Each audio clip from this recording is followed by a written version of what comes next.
Para tener acceso a una pensión garantizada se requieren hoy 1.250 semanas de cotización, que es el equivalente a 25 años de trabajar. Y esto no quiere decir que los trabajadores no hayan trabajado 25 años, es decir, incluso podríamos pensar en trabajadores que han trabajado 15 años en el sector informal y 15 años en el sector formal, es decir, que hayan trabajado 30 años y que aún así, por no cumplir con las 1.250 semanas, no tienen acceso a una pensión garantizada. Esto claramente planteaba un reto para tratar de diseñar un sistema que fuera más justo, un sistema que fuera más adecuado. Pero hay un problema. En las pensiones aportan tres entes. Aportan los propios trabajadores, una parte de su salario se va como un ahorro, aportan de manera muy importante los empresarios, los patrones, y aporta el gobierno federal. El gobierno federal aporta a través de diversas bolsas, aporta primero al sistema de pensiones, aporta más de 700,000 millones de pesos al año al sistema de pensiones del ISSSTE, más de 300,000 millones de pesos al año al sistema del IMSS. Entonces, una discusión que siempre se da aquí y que a veces hace que las reformas se vayan retrasando es en el nuevo mecanismo cuánto se va a aportar y quién va a aportar. Y algo que ayudó a facilitar la negociación fue, como señaló el presidente, la actitud extraordinariamente proactiva del presidente del Consejo Coordinador Empresarial, que asumió que tiene que haber un empresariado ahora con mucha más conciencia social y que les correspondía a ellos dar el primer paso y el paso más importante.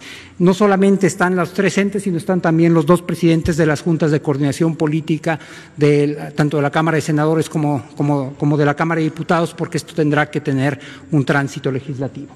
Ahora, ¿cuáles son los objetivos de la propuesta y qué es lo que se está buscando llegar a ella?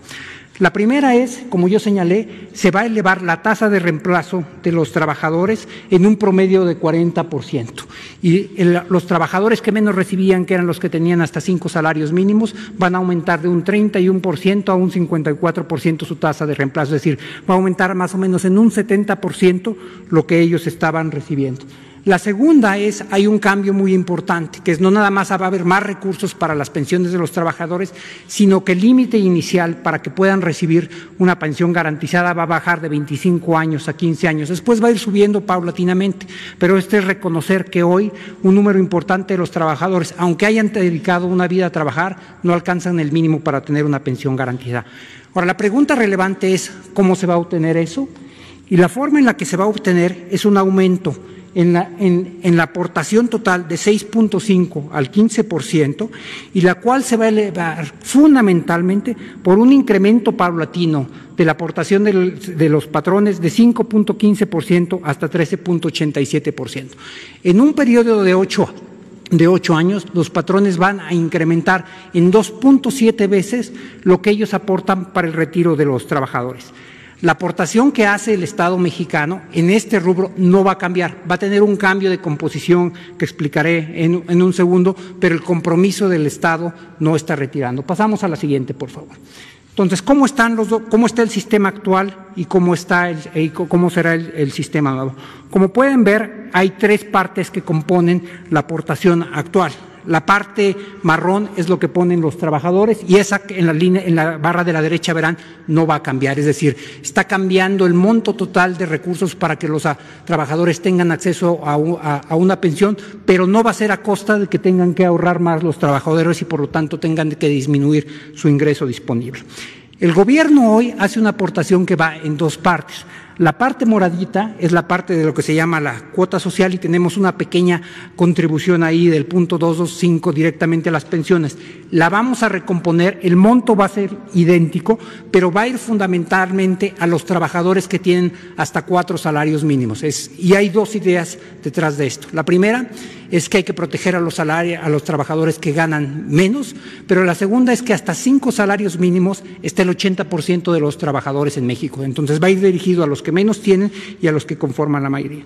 Pero como pueden ver, la parte que incrementa mayormente es la parte de las aportaciones de los patrones. Ahora, ¿en qué se va a traducir esto en concreto?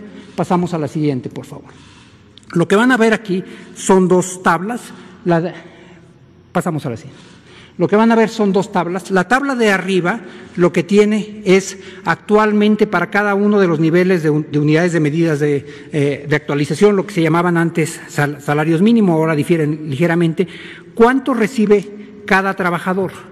Un trabajador que tiene hasta un salario mínimo recibe hoy, y sí trabajó 25 años, recibe el 68% de un salario mínimo, más el 34% de su ingreso viene por la pensión de adultos mayores. La pensión de adultos mayores, que se otorga a todos los adultos por arriba de 68 años y que es permanente al tener ahora a ser asegurada como un derecho constitucional, tiene un impacto muy importante en el retiro de los trabajadores, fundamentalmente en los de 1 y 2 salarios mínimos.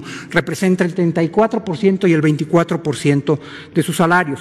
Si ven, por ejemplo, concentrémonos en el último, en el de 5 UMAS, ese solamente tenía una tasa de reemplazo del 31% y el de 4 UMAS de 35%. Es decir, estos trabajadores estaban recibiendo apenas un tercio de lo que estaban ganando al momento de retirarse. Con la nueva propuesta de reforma, esto va a incrementar. Como podrán ver, para 1 y 2 salarios mínimos van a tener incluso un poquito más, considerando la pensión de bienestar para los adultos mayores, de lo que estaban recibiendo ahora, y para todos los demás van a incrementar de manera sostenible. Con esto van a tener una pensión que se acerca muchísimo a los salarios que tenían al momento de retiro y que les permite retirarse en condiciones dignas y justas.